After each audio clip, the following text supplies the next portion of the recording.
Solo does as she is asked today, she will get a little bit of fish. The harbour seals will also do the same, they're trained in the same way. Solo can also get high fives, so she's doing a really good job. And when she's being really great, kisses to show her that she's done a really, really good job and that she's doing everything she's been asked to do.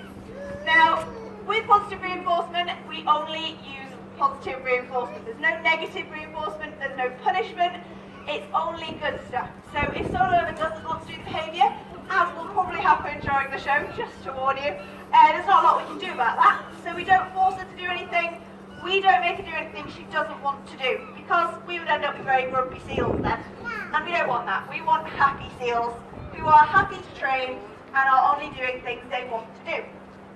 Now, this is a target stick, and this is one of the tools we like to use. So, at a very young age, our seals learn if they touch their nose to this stick, they get rewarded.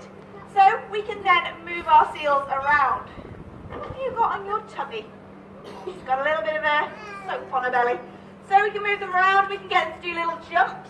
This is meant to be Solo's jump, girls. Are you going to jump? Can you do a jump on the land at least? Are you going? Are you going to do it? Are you going to do it? No, you're just going to shout at the harbours. Go on. Solo. Right, fine. We'll go back on the sand then if you're being grumpy with the harbours. So, in theory, we can get our seals to do a jump. Not sure who it was that did that one for me.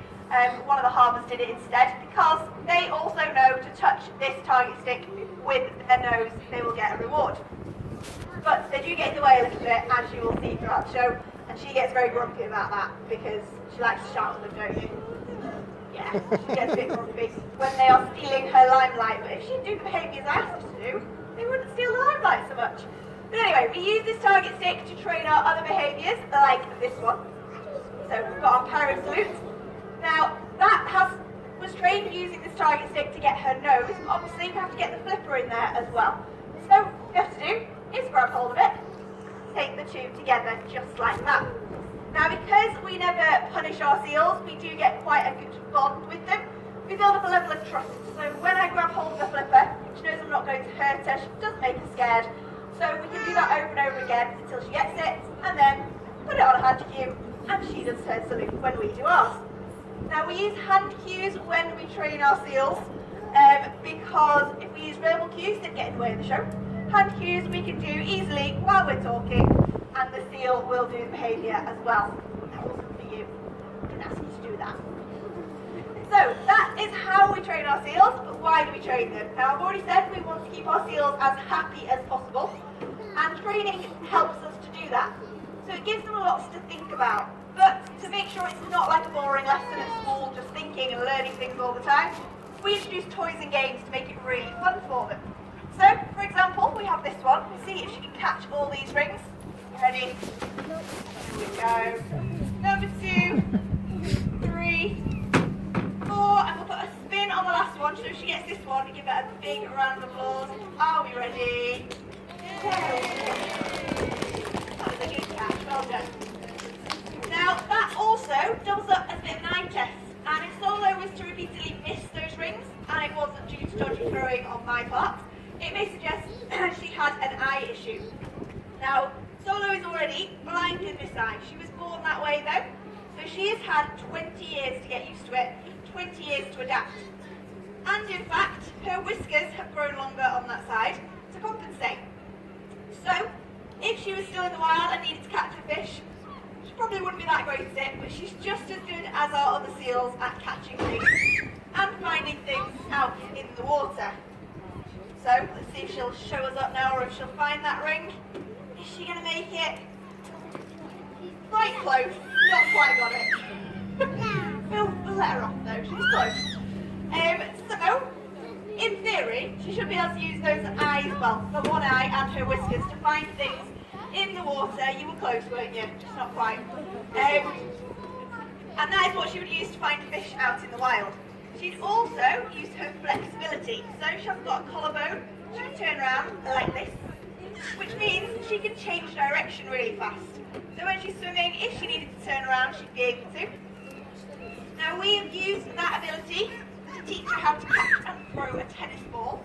So we'll see if she can get some good throws in. Are we ready? That's decent. Let's try a couple more. That's a good one. And the last one. Oh, that's a brilliant throw. Far too good for my catching. Should we give her a cheer? Quite pretty good actually. The throwing comes on and then it goes for a few days. They were pretty good. So those are a few of the games we like to play. We do use the seal's natural abilities. So again, that was her flexibility that we were using there to help us play fun games to keep them nice and happy. The second reason we like to train them after making them happy is to keep them physically healthy. So, as I said, Solo's 20 years old. Really important that we can get up close to her, have a good look in her eyes, to check that they are nice and clear, no ulcers or anything like that. Have a good look in that mouth as well. Now, her teeth are black. You may be able to see this from out there. That isn't because they're rotten. She doesn't need to visit the dentist more often. That is just because there is a bacteria that lives on her teeth. It protects them from all the oils on the fish that she eats, but it does turn them black. So completely healthy, just a bit of a funny colour. We can also have a look at her flippers, check that they've got any cuts or marks on them. And we can get Solo to come down and hold nice and still, doing one of her favourite things, which is nothing. Lying still while I give her a good check over. Lie down. There we go. And in this position, I can give her a good poke and a good prod, check that everything is where it should be, and there are no issues. Now, as you can see, she's completely chilled out while I did that, and it does mean that whenever any of our seals have any health issues, if the vet ever needs to visit or give them any checks, they can do that without getting our seals stressed out, which also means that the vet gets a lot less stressed as well, which is pretty handy.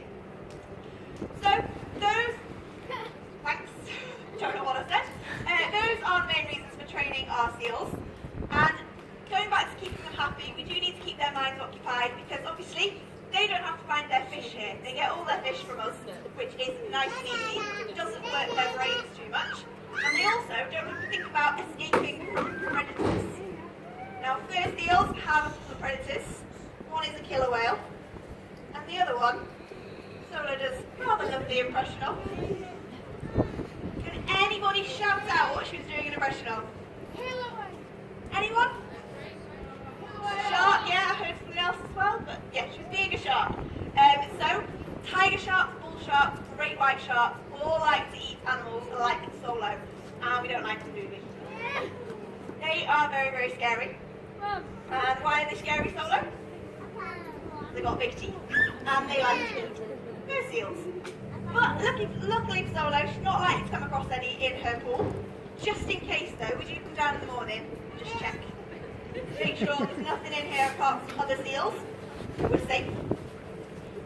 So Solo is nice and brave, being able to come and check, and she knows exactly what she would do. If we did happen to come in and one got blown in overnight, she would jump to get away from it. Or, if she's being like today, she would be very, very smart actually and not get in the water at all. So, if you are a seal and you can find the land, that is the best thing to do. Otherwise, just like our harbour seals, jumping is the best thing to do. So, swimming and jumping as fast as you can out of the way will hopefully get you out of reach of the predator. If it doesn't, and if you can't find any land, unlike Solo, if you're feeling a bit lazy, what would you do? Shout at it.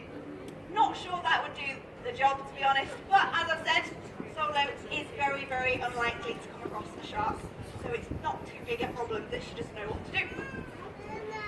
So, you may have noticed throughout the show, I have been saying seal a lot, and I have never said the word sea lion. That is because despite being in Sea Lion Cove, we don't have any sea lions. Solo is a fur seal, so she looks a lot like a sea lion. The difference is she's got 2 layers of fur. Now this means when she swims, she bubbles. Air gets trapped between those 2 layers of fur, comes out as bubbles. So you can see it in the 2 next door. They will bubble when they swim.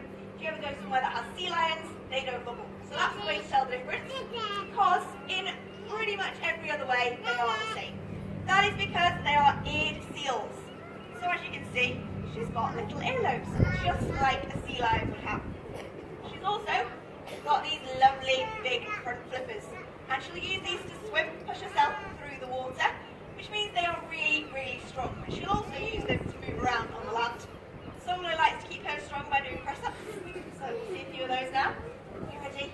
That was a good one to start with. Let's do a couple more. And last one. Last one, ignore the harbour seal. There we go. Give her a big cheer. Give her a really good. Even with the distraction from Ina splashing away. So, really big front flippers. And if I bring her down onto the stage, you'll see she holds herself up on these flippers. So, if she pays attention, she can spin. Can we spin? That's not spinning. Can we spin? Should we jump instead? Is that what you want to do? And another one. And now spin. There we go. So she's pretty agile, as you can see. She also likes to dance a little bit. So she's very good on the land. As you can see, she moves around really well. She can move on all fours. And she can run. She doesn't often because she's lazy, but she can run. You're not a big fan of running, are you? The seals in the water, however, cannot run at all. They are a different family group. They're a different species. So they are harbour seals. They are not eared seals. They don't have these earlobes. They've just got holes on the side of their head, which makes them true seals instead. They also have much smaller front flippers. So if we compare the two, my hand is more like the size of their flippers, and obviously you can see it's a lot smaller than Solo's, which means they move differently through the water. So if you can see over there, Ina is using her back flippers to push herself through the water. And when they move on land, as I say, they can't run, can't rotate their hip. Instead, they have to move like this. There we go. Got there in the end. Yeah. So they just have to shuffle across the floor on their bellies because they can't move any faster. So that's just the way they're built. They are very, very different species. But as I said earlier, we do train them all in exactly the same way. And they do all eat in the same way. So they all eat the same things, lots of different fish. We give them sprat and herring and mackerel, mostly here in the aquarium. Out in the wild, they eat all sorts. Solo would even eat penguins out in the wild. Now, we are about to finish the show there. We're going to finish on Solo's favourite thing. As you can see, she's super keen. If she gets through this hoop, please do give her a big cheer. There we go. She's been great today. She was a bit pants at one pot, so she's done a lot better now. So, as I say, that has just about brought us to the end of our show. If you would like to meet her afterwards, you can get your photo taken with her. If you are interested in that, please head round the glass, round the wall, and there's a gate round there. I'll meet you round there shortly. Please. And give you a bit of information.